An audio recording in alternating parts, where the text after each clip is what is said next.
Kamaguma bandla amahle, uyabulisa umtshana wamaqoqo, umtshana ozikhali bazembe, obutsolo bentongo mabombombizana. Namkelekile kaloku elikhaya lenkcubeko yesintu. If you have not subscribed, you might miss out. Subscribe ukwenzela uba ungaphoswa kokuninzi okuvelayo apha kweli khaya. Namhlanje njengoba ingumgqibelo, umgqibelo sifuna afane nomnye, sidilishana nezinto ezikulumkisayo, izinto efanele uziqwalasele, izinto efanele uzijonge ukwenzela ubomi bakho bungayotshona emngxunyeni abantu bekhona. Apha sincokola ngezinto zokuthakatha, sincokola ngezinto ezithi zikujikeleze apha ekuhlaleni, kanti kolu lwanamhlanje usuku sincokola ngezinto ezikhawulezayo. Kweli xesha langoku abantu bafuna izinto ezikhawulezayo. Xa ulambile uncamela ukuzibulala kunokuba ulinde ukutya okuphekwayo okanye kunokuba upheke. Ufuna ubaleke kule ndawo yakho ye-fast food, ufumane oku kutya kukhawulezileyo. Xa unengxaki nepartner yakho uthi ningayigqibi nokuyixoxa le nto yale ngxaki, you jump to a next partner in line. Ukuba ubhale apha kuFacebook, ulindele iimpendulo zingene ngalo mzuzu. Ukuba uphendula uyathukisa, uyalwa, uthi awuhoywa. Ukuba kukho umntu obhalileyo ebhale loo nto, noba sekukho 105 comments, awuziniki ithuba lokuba ukhe ufunde ezi comments zibhalwe ngabanye abantu, uhamba uyobhala lo wakho umbuzo, kuba kaloku ingqondo yakho ayixeleli binoba mhlawumbi lo mbuzo sewubuziwe ngomnye umntu waphendulwa kwezi comments zingaka. Ukuba ulixhwele okanye uligqirha uyanyanga, uthi nje buqala uvula isigodlo ongekapheli nosuku, sewulindele abantu bengakwazi benjalo, kube sekukho ityhu ende apha phandle abantu abaze kuwe. Kuba kaloku xa ujonga ukreceba apha ngezantsi, eli xhego laziwayo, lo gogo waziwayo kudala enyanga, ubone abantu bebaninzi, uzibuze uba kutheni apha kuwe abantu bengagcwali. Ulibale ukubana umntu ulandelwa yimisebenzi yakhe. Uthi ke wena xa izinto zakho zingenzeki zasezimalini, ukuba izinto zakho azenzeki uvele ubone uba eyona ndlela ilula yile yoba uvele ukhwele ipleyini ekhawulezayo uyotshona eMozambique, uyotshona eMaputo, uhambe uyotshona eNigeria, ubuye urhuqa inyoka okanye urhuqa ezo mpuku, urhuqa loo mantindane, urhuqa loo nto izawube isisilwane ezawukhawuleza ikwenze esi sityebi ufuna ukuba siso. Singxamile singabantu beli xesha, asinamonde singabantu beli xesha, asizimiselanga kusebenza, asizimiselanga kulinda. Sifuna imali eninzi, imali ekhawulezayo, sifuna izinto ezizalula. We ignore the consequences. Unyaka nonyaka kukho abantu abatyelwa imali ngoogogo banibani nomkhulu banibani. Umntu oxelelwayo ukuba faka i-500 kwaPep kwaShoprite, indawo ongekhe umtrace kuyo nalo mntu uthi faka imali, ukuthembisile ukuba xa ugqiba uyifaka loo mali uzumthumelele i-proof yokuba uyifakile imali. Emva koko umnike ipin, uzayifumana i-5 million yakho, izawungena efrijini okanye izawuba phantsi kwebhedi okanye izawungena ebhankini.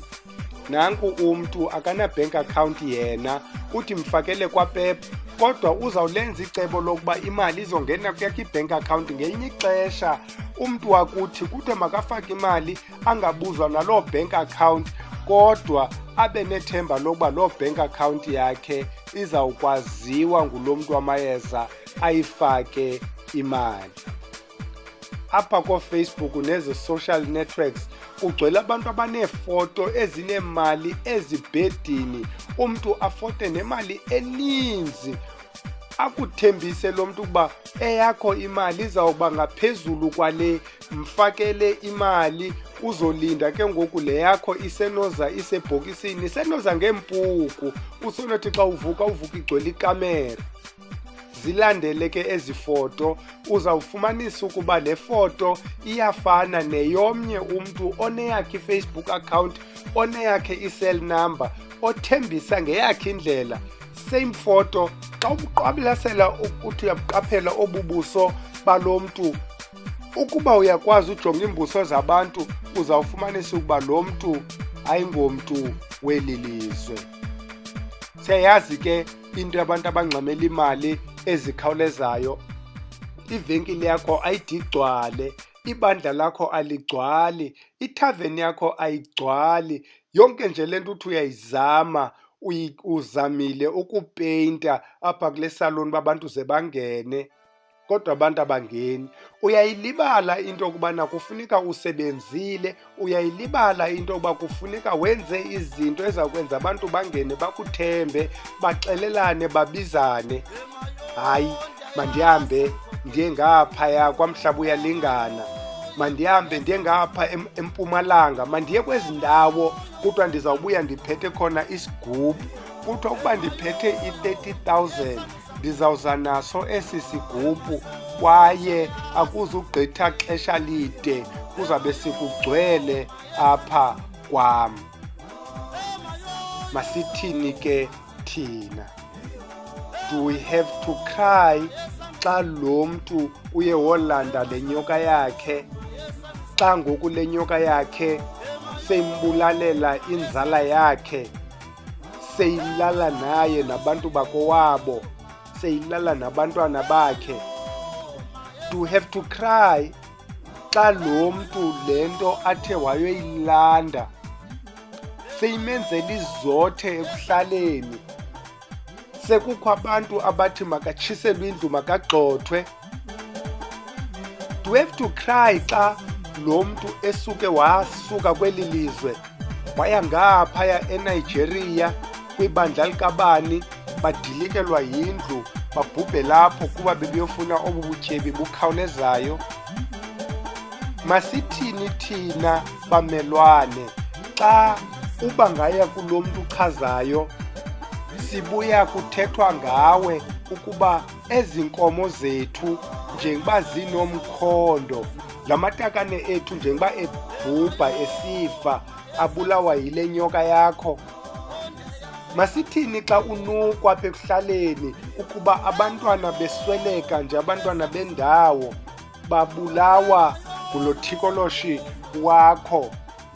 Ingaba kufuneka sikuvele na xa le nto yakho ngoku seyikuthwaxa, sewufuna ukuyilahla, sewusihlunyuka, uphelelwa ziimali kuba kaloku nale ubunayo imali inemiqathango, awukwazi uyitya ngohlobo ubufuna uyitya ngalo, awukwazi ukuzinceda ngayo, nantsi into imile ifuna igazi lakho ke ngoku.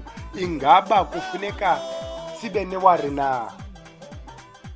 Masilumke bantakwethu, masilumkeni kaloku bantwana besihlwele, singazifaki kwizinto ezikhawulezayo kuba unengxaki yalo mzuzu, ulambe ngalo mzuzu, ufuna le nto ikhawulezayo yalo mzuzu. Qwalasela uqaphele ukuba le nto iphuma kweliphi icala xa seyilapha kuwe. Ingaba ukhona umntu na omaziyo onayo le nto? Ingaba iyamnceda, uncokole naye wambuza? Ingaba le ibhalwayo kuthiwa dibanisa le nale nale nale uzawuba nenyoka, ingaba if uyenzile loo nto uzawukwazi uphenduleka na xa le nyoka iphuma kwenye ikona? Hayi mabandla amahle, masiyiyekeni nalena yanamhlanje ilale, ukwenzela uba kaloku ingabi ngathi silwa nabantu neento zabo. Siyancokola, siyacebisana. Khawugibisele nawapha kwii-comments, zabe ndikulinde khona phaa. Sincokole, sicebisane, sikhulisane, sikhuthazana, sifundisane, siphinde sidibane kumgqibelo olandelayo okwangoku sithi kube chosi kube hele Camagu.